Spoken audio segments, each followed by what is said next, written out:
नमस्कार, मैं हूं आरती माली और आप देख रहे हैं B124 न्यूज। चैनल को सब्सक्राइब करें और सबसे पहले नोटिफिकेशन पाने के लिए घंटी के बटन को दबाएं। बहराइच दिनांक 29 अप्रैल 2020 को रोकथाम जुर्म जरायम तस्करी गौवंशीय मांस व प्रतिबंधित गौवंशीय पशुओं की तस्करी के क्रम में श्रीमान प्रभारी निरीक्षक महोदय श्री प्रमोद कुमार सिंह के कुशल निर्देशन में गठित टीम द्वारा कल दिनांक 28 अप्रैल 2020 को समय करीब 9 बजे पुरैनी ग्राम से निबिया के रास्ते नेपाल जाने वाले रास्ते पर 2 गौवंशीय पशु बैल सहित जाते समय पुलिस द्वारा रोके जाने पर लाठी से लोक सेवक को गंभीर चोट पहुंचाकर भागते समय 3 नफर अभियुक्त सहित 2 गौवंशीय पशु बैल सहित गिरफ्तार कर उपयुक्त अपराध के संबंध में थाना हाजा पर 142/2020 धारा 353, 333, 188 भादवी व 3/5 8(1) गौवध निवारण अधिनियम व 11 पशु क्रूरता अधिनियम बनाम भौदू पुत्र हलीम अरमान पुत्र सलीम निवासी गण बेगमपुर थाना मधीपुर जनपद श्रावस्ती, लक्ष्मण पुत्र श्रीराम निवासी पुरैनी थाना रूपईडीहा जनपद बहराइच के विरुद्ध पंजीकृत कर अभियुक्त गण उपरोक्त को न्यायिक अभिरक्षा में माननीय न्यायालय सदर बहराइच रवाना किया। बरामदगी 2 राशि गौवंशीय पशु बैल, 3 लदद लाठी, 1 अदद टार्च। गिरफ्तारी अभियुक्त का विवरण: भोदू पुत्र हलीम अरमान पुत्र सलीम निवासी गढ़ बेगमपुर थाना मल्हीपुर जनपद श्रावस्ती, लक्ष्मण पुत्र श्रीराम निवासी पुरैनी थाना रूपईडीहा जनपद बहराइच। गिरफ्तारी टीम का विवरण: श्री हरिनाथ यादव, रविंद्र प्रसाद, जयराम कुशवाहा, प्रमोद कुमार विश्वकर्मा, सतीश कुमार पासवान, कृष्ण कुमार थाना रूपईडीहा जनपद बहराइच। संवाददाता शैलेंद्र कुमार दीक्षित की रिपोर्ट। और आया एक 2 आदमी पाछे कोई दिखाए तो क्या आदमी है। हेलो, तुम्हारा क्या नाम है? हमारा नाम है मदन लाल बाबा।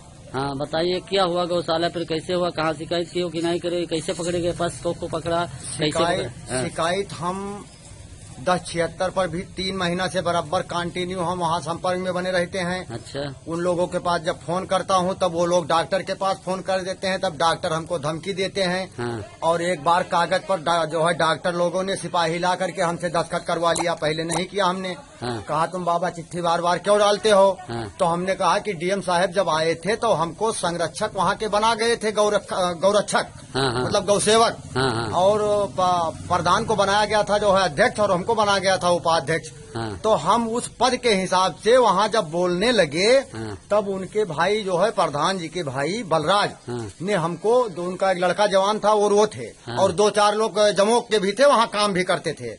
ये लोग दोनों मिलकर बापूत मिल करके और हमको उधर अलग काम कर रहे थे, वहाँ से भी भगाया इन्होंने। कहा कि अगर दोबारा तुम यहाँ नजर आए तो तुमको काट कर फेंक दूंगा जंगल में। क्या कहा? ये बलराज ने कहा। अच्छा।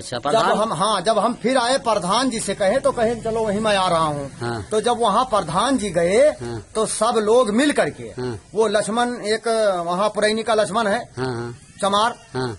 वो हरजन बोलो, हरजन। हाँ। उसका खेत पात निकल गया है। हाँ। ज्यादा वो जोते रहे ग्राम समाज। हाँ। तो इस वजह से वो हमारे पर और ज्यादा नाराज है कि ये गौशाला बंद हो जाए तो हम खेत फिर जोत लें। हाँ। उसने 1 साल से ताड़ लगाया हम पर, कई चोरी दुनिया जुलवाना, लेकिन जब हम कोई कुछ करे हो तब तो हम कुछ हो जाए। हाँ। फिर ये लोग सब लोग मिल करके वहाँ प्रधान, लक्ष्मण और बलराज, सब लोग मिल करके हमको वहाँ गौशाला से बेइज्जत करके निकाल दिया गया।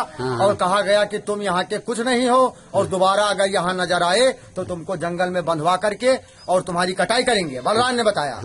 और फिर हमने दरोगा जी से आज से 4 रोज पहले, जो हमारे हल्के में है दरोगा, इनका क्या नाम है? हरिनाथ सिंह से हमने कहा, हरिनाथ भैया से कहा, हरिनाथ साहब से कि सर हमारी बात कहीं मानी नहीं जाती है।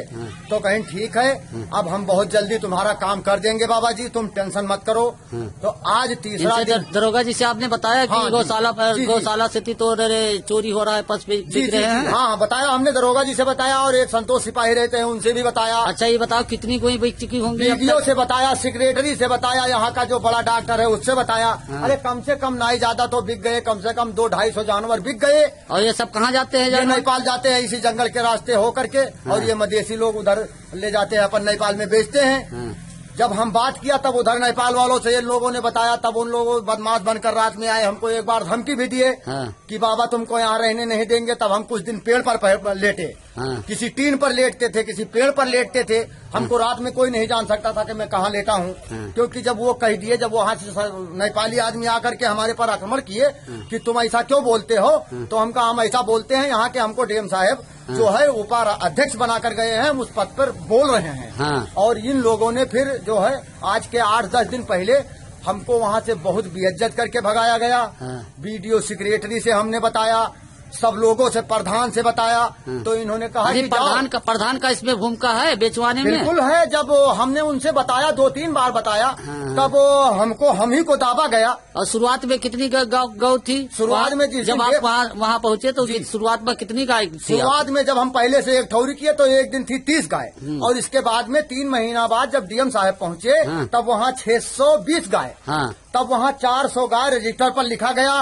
और इसके बाद में डेली हाँकने लगे देहात से, जो है हाँक कर, और वहाँ गौ मरने लगी। तब भी हमने बात उठाया। आप रोकते रहे कि इनको मत बेचो, लेकिन ये लोग आपकी बात नहीं मानते थे। और हम एक बात कहें कि अगर ये भूखे मर रहे हैं, अगर सरकार पैसा नहीं दे रहा है तो इनको छोड़ दिया जाए। क्यों गौओं को इस तरीके से मारा जा रहा है? 2000 गाय तो खाली हमारे गौशाला पर पटी हुई है। अगर इसकी सुनवाई हो, और अगर ये हिंदुस्तान हो, अगर मुसलमान को झूठा अपराध लगाया जाता है, ये गलत बात है। यहाँ के सारे सब हिंदू जत्ते हैं, ये सब कसाई हैं। अभी आकर के देख लिया जाए, 2000 गाय तो वहाँ पटी पड़ी है, और कम से कम 500 बैल तस्करी हुई है हमारे आँख के सामने। और आपको जब आप बोलते थे तब आपको दाबते थे? हमको सब लोग मिलकर दाबते थे, और उसमें 10,000 15,000 रुपया की कितनी बार शिकायत किया? हमने 3 महीना से 1076 पर बराबर बने रहता हूँ। और डीएम साहब के पास नहीं बात की? जब आपको एक बार हमने इस डीएम साहब से फोन मिला करके बात किया, तो उन्होंने कहा कि तुम फोन पर बात नहीं कर सकते हो। कौन गौशाला है ये? गौशाला सिसैया।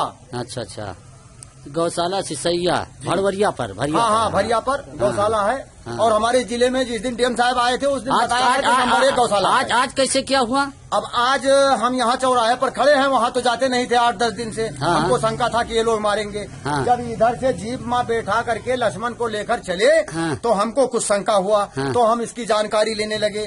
तो हमको ये जानकारी हुई कि बर्द बेचते में वहाँ पकड़े गए। तो हमने तुरंत कहा, हमारे यहाँ एक जो है ये मतलब समाज सेवक हैं, ये हमारे लच्छीराम जी, हमने इनसे बताया कि भैया देखो ये दशा है, हमारे दोनों भाई भी हमसे खिलाफ हैं, और कैसे क्या किया जाए। तब उन्होंने तुरंत जो है मीडिया बुलवाया और हमसे बयान करवाया। और अगर हिंदुस्तान है और अगर हिंदू है तो इसका तुरंत फैसला होना चाहिए, तत्काल होगी। इनके कड़ी से कड़ी सजा मिली भैया, और इनके ऊपर मुकदमा लिखा। और अगर नहीं सुना गया तो मैं बाबा जी के पास पहुंच जाऊंगा, चाहे 6 महीना के बाद जाऊं। जहाज तो 2-3 साल नहीं सरती हैं। ठीक है उनका। ठीक है। आपका क्या नाम है? लच्छीराम यादव, मंडल उपाध्यक्ष, भाजपा एवं मोर्चा। क्या हुआ यहाँ गौशाला पे? गौशाला पे आज पानी बारिश हो रहा था, इसके बाद में जो है कुछ गाय वाय हाँक रहे थे बलराज वर्मा, और कौन बताओ थे बेचिन हैं। और इसके बाद 2-3 आदमी का सिपाही पकड़ ले गया दरोगा। हम पूछन कि का होगा, तो बताएं कि साज मैटर हुआ। और ये हम लोग कई बार शिकायत कर चुके हैं, हेल्पलाइन और ऑनलाइन बहुत करागा, लेकिन कोई सुनवाई नहीं हुआ। कोई सुनवाई नहीं हुआ। वो बताओ कि नहीं ये फर्जी है। अब वो प्रधान है, प्रधान का भूमिका। कौन है प्रधान? बेचरलाल वर्मा प्रधान ही बेचवा रहा है। अच्छा। प्रधान बेचवा रहा है, और वही कजिया ने कितनी गैया वहीं कट गई। हमारे बाबा जी कह रहे हैं इनका रक्षा करो, हमारा हिंदू भाई उनका कटवा रहा है, बेच रहा है। कहाँ के लोग लेकर जाते हैं? नेपाल के ले जाते हैं, नेपाल के बॉर्डर से जंगल वाले हाँक देते चले जाते हैं, और इन्हीं लोग हाँकत हैं। और ये जो मदन बाबा रहा है, मदन बेचारा उसका जो है विरोध करता था, उसको वार करके वहाँ से भगा दिया।